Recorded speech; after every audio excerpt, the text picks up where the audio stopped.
Man, oh man, oh man. We're seemingly back at it again, bro. We are seemingly back at it again. You know, I avoided talking about this topic for a couple of days now because it just feel real like closed on the weekend type shit.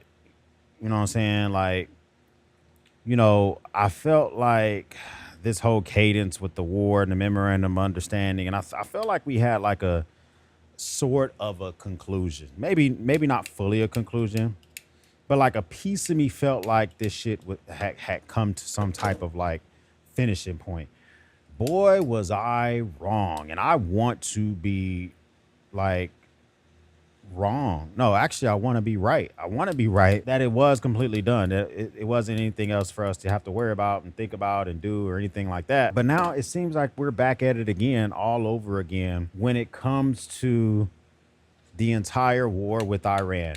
Yes, a smoker is always having an extra lighter at the ready. What am I talking about? Well, a few days ago, reportedly, Iran attacked a ship in the Strait of Hormuz for taking an unauthorized pathway that they weren't authorized to do, which, it seems to be true. And so because they did that, the president was busy golfing. He stopped golfing, went back to the White House, and authorized a set of strikes against Iran for attacking that ship. And now we're back in kinetic activity all over again, man. We've gone from that happening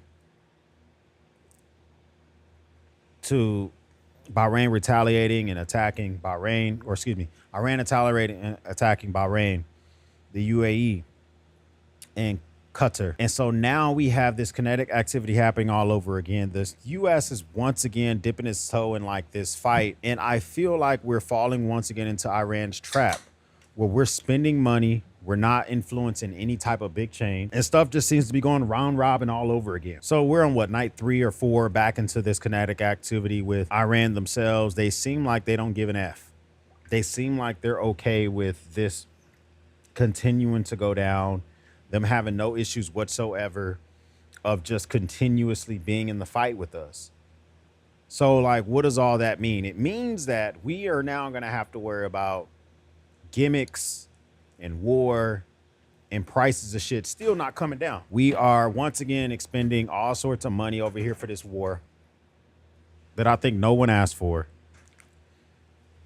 And I'm gonna give you my thought of why I lean heavy when it comes to America first, when it comes to not always intervening in some shit. I want you to think about this. In July of 2026, what is the Iran v. US war about? Is the Iran war versus the US in July of 2026 the same as it was February 28th, 2026? No. Are the same things we mentioned that will and will not be tolerated being tolerated or not tolerated? No.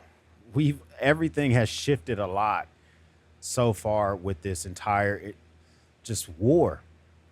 The biggest thing is that we went in there with the purpose of degrading their military, in essence, ensuring they never get a nuclear weapon. No, really not sure what that means. Getting the enriched uranium out, maybe so. We talked about stopping them from being able to influence terrorism around the world. We had like a laundry list of things, and also to squash and be able to hammer down on their ballistic missile program. At one point, we mentioned regime change, and at one point before we went in there, we told the people of Iran to rise up, and it's just been like this big moving clock, this big moving target rather. And now I want to just tell you guys that I think that the White House is having a disservice done to them by some of the political leaders on the Hill, and all of it is a disservice to us. Think about this. Who are the hawks? The hawks right now, Mitch McConnell, Lindsey Graham, before he kicked the bucket the other day, and those type of folks are all about war. They're all about spending our bread overseas. They're all about the defense industrial complex. They're all about just the defense contractors and spending money on that type of stuff. Influencing change through kinetic activity. And those folks are also super duper heavy when it comes to our greatest allies, supporting them and stuff like that. I think that they did the White House a disservice by promising all sorts of domestic issues like the Save American Act, you know, tax cuts, et cetera, that the White House cares about. And in turn, they now have their wars. We now have intervention in Venezuela. We now have more funding of the Ukraine war. We now have us in Iran spending even more money. We now have an additional near dozen other instances of kinetic activity all the way from Colombia to Nigeria to other parts of Africa, where we're all over the place, where we've turned the White House, who I think instinctively wants to be isolationist, not involved in new wars, to spending all sorts of bread on that shit. A piece of money that I make in my day job, a piece of money that I make, a little bit of bread I make off this channel, my taxpayer dollars is going towards all sorts of shit. And I don't know why. Because what I was told in February 28th of 2026 is completely different than what's being told right now. It seems like what the war is about right now is a fight over the Strait of Hormuz. Not having a free and open Strait of Hormuz could cost the economy 3 to 7% when every GDP on Earth. The increased cost of diesel and oil prices, gas prices, petroleum-based products that come from that are made from the stuff that comes from that region, fertilizer. It's all influenced if you don't have a free and open Strait of Hormuz, which was free and open in February of 2026. It is now two different parties trying to influence control of the Strait of Hormuz. We got Iran saying that you got to go of a specific route. I don't know if they are, if they're not having vessels or countries pay tolls or taxes. Still unsure about that. We now have the United States reinstituting a naval blockade, and the president coming out today seeming like we're going to start collecting money on that ass. I mean, from what I saw earlier, as I'm kind of scrolling through and kicking it, it seems like the president seemed like he had the energy of collecting tolls so that we can be the guardians of the Strait of Hormuz, which I don't know if that's something that I particularly am interested in. And because if we decide that we're going to now become the guardians of the strait, let me read his exact quote. It still could influence the world economy, and it's still going to do it in a way that we may not necessarily be able to predict. He said this morning, July 13th, 2026, the Strait of Hormuz is open and will remain open with or without Iran. We are reinstating the Iranian blockade, so named because it's only stopping Iran ships or customers from entering or leaving. All other countries will have free and open use of the strait. This is the important part, because he just said fair and open use of the strait. He didn't say nothing about free. Says U.S. will be from this point on known as the guardian of the Strait of Hormuz. But as such, as a matter of fairness, will be reimbursed at a 20% rate of 20% on all cargo shipped for any and all costs necessary to do the job of providing safety and security. This will violate this volatile section of the world. Listen, guys, I don't think y'all are seeing this the same way I'm seeing it. All right, I'm seeing some people who are just like super excited that we might be the ones to control who goes in and out the Strait of Hormuz, and we might get paid by it, right? I would say if we institute a 20% tax on any vessel leaving the Strait of Hormuz, that's going to affect the world's economy. You don't think all those countries and companies are just not going to flow that ship down to my pockets? If you have fertilizer, petroleum-based items, if you have whatever the hell comes out of the Gulf, I don't know what the hell they're producing in those countries. Most of it, I assume, is oil, but it could be all sorts of shit. And you're going to be now paying, let's say, for instance, you got $1 million worth of cargoed items on your vessel, right? And you would now be paying the United States $200,000 to get the stuff up out of there. Who the hell is going to flow that cost down? Who's going to pay that? Me. Next time I go to try to buy some tires, which are made of petroleum, or some rubber gloves or oil or, anything that's going to affect the world economy. Imagine this. Imagine you're a superpower and you see the United States thousands of miles away from their shore, and they are now controlling a body of water that's not adjacent to them. They don't necessarily have like direct control over, and it seems to be working. Why would you, China or Russia, not look at another strait that's near Indonesia, or look at another strait that's near South America and decide that that needs some good old protecting? That needs some good old me to take a good look at it. Why would that not be a thing that you think about? So I don't think that us having this kinetic activity over here is beneficial to us in any type of way.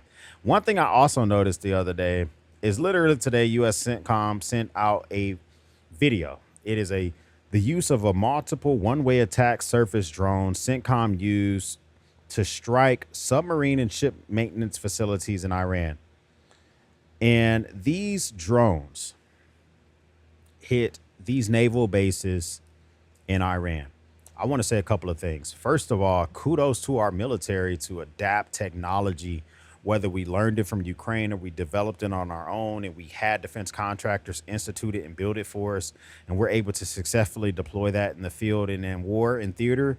I think that's fantastic. But on the other hand, I would also say how much facility was left at this submarine station and at this ship maintenance facility? Because I know we've been slapping that ass with missiles. I don't know if, this attack that we did was anything that was of use. Maybe it could have been used. Maybe it couldn't. I don't know. I'm starting to wonder like how many like viable targets there are left in Iran. We're having to go deeper into the country, hit different types of targets. And the fact that this has been going on since February and there are still targets remain lets you know that it's going to take more than just some airstrikes. And one thing that I said earlier today, strategy 101, maximize reward or maximum reward requires proportional risk. We tried to have it both ways, and the results speak for themselves. It's time to stop the half measures and choose. Push all in or scale back. I vote specifically to scale back and leave the region. What the hell does that statement mean? That you cannot maximize your reward by just doing airstrikes. It's not going to happen.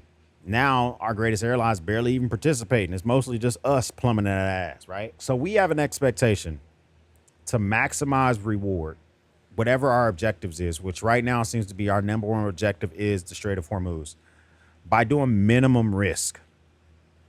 It can't happen with this military strategy.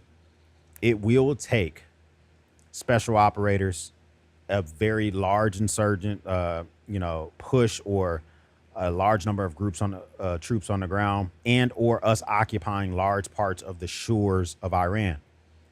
It may even get to the point where it's a years-long effort, and we're pushing all the way north, and it doesn't do anything that's beneficial for us. That's why I'm saying that I think my vote is for us to completely pull out of the situation because I don't see it going well. And Iran did respond when it says that we're going to be the guardians. We're going to charge 20%.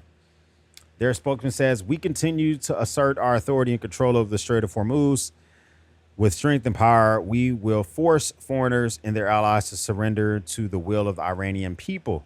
I'm going to translate that for you. It means y'all got us fucked up. Y'all think that y'all are going to be the ones that control the Strait of Hormuz when it's not that simple.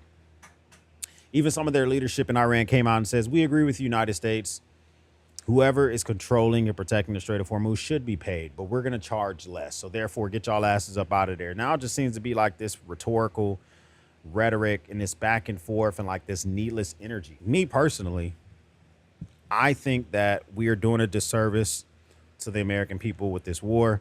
I'm confused exactly what it's needed for, and I think that we need to pull out. Now, the president is supposed to address the nation on Thursday, the 16th of July at 2100 Eastern Standard Time. To my understanding, it's supposed to be talking about the 2020 election, which was 6 years ago.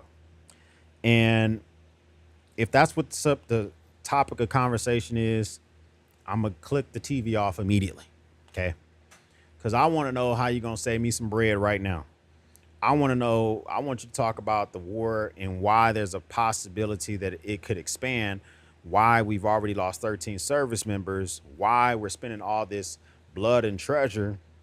And I'm not 100% sure what the purpose of it is. Now, let's talk about Grinder Graham for a second. You know, for me personally, being a politician is not a organically bad thing.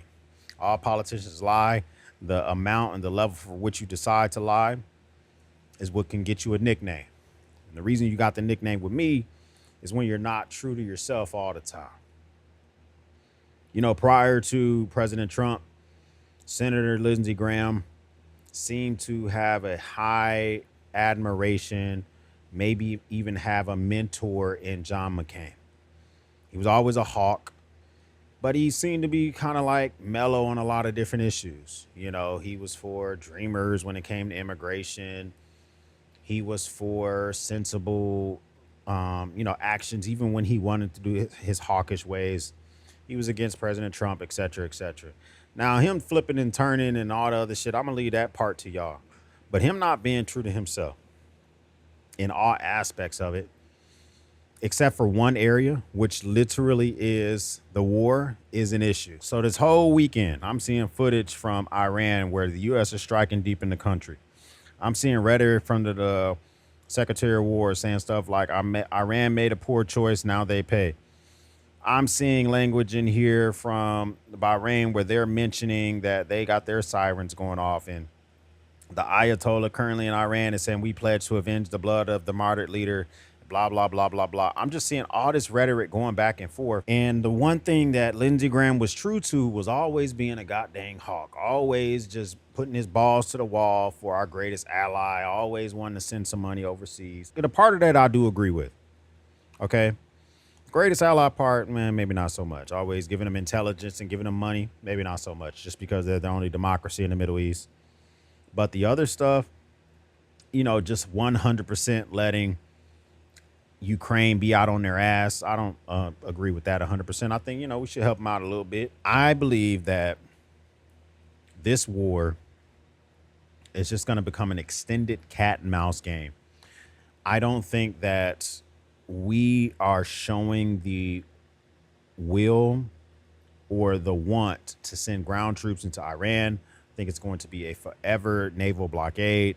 We're going to be constantly just sending tomahawks and surface to air and anything that can be deployed from a ship or from a aircraft and just hitting targets in Iran.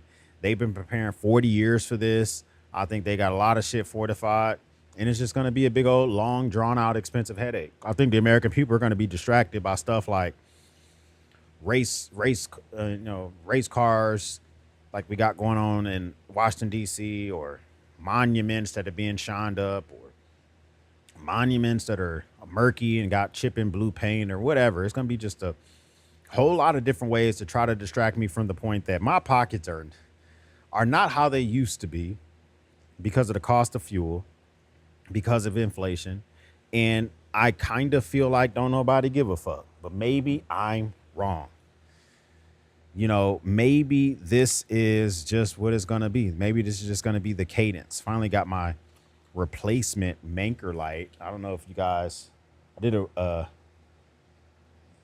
video on this a few weeks ago because the one that I have already shit the bed. So they saw that video, Manker Light saw that video, and they sent me a replacement. So we're going to make sure the replacement's good to go. And then Osite, I don't even know if I'm allowed to talk about this yet, but Osite, I'm just going to shake it real fast so you can't see the name of it. They're dropping a new green dot. So, and then Ace Beam, they just dropped a bunch of good lights that I think would be good for your backpack, maybe not to put in your pocket. So I got a bunch of this crap to check out. So I'm like in this cadence of like looking for stuff that if you're still trying to live life, if you're still trying to expand your gear, if you're still trying to make that stuff happen, I'm going to show you a sprinkle of luxury shit, but just a bunch of practical shit, bro. Companies that are willing to warranty your shit out. Companies that are willing to got stuff at a reasonable prices, like things that could be good for your self-protection, because a lot of this stuff is not it. A lot of this stuff is not it. Another question I have. Where is my nigga Maduro? Where is Maduro? Like, we kicked the door in like what, January 2nd, something like that.